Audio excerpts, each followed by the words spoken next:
For this tutorial, we'll be using the dice kit PCBs supplied by BLUEsat UNSW, as presented here. We can now repeat the process with the smaller chip down here. As before, squeeze the legs on the chip so that they are more aligned towards the center.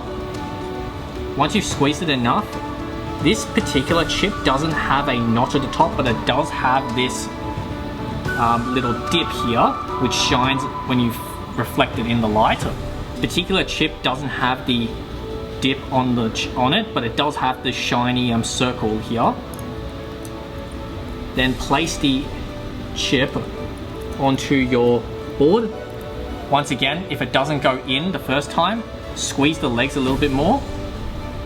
If you find that you've squeezed the legs a bit too far, you're always free to bend them back, but don't bend them too far. These legs can be fairly delicate, so make sure to squeeze or bend very carefully. And there we have it. The chip has gone in. As before, flip the board onto the back side. Grab your soldering iron.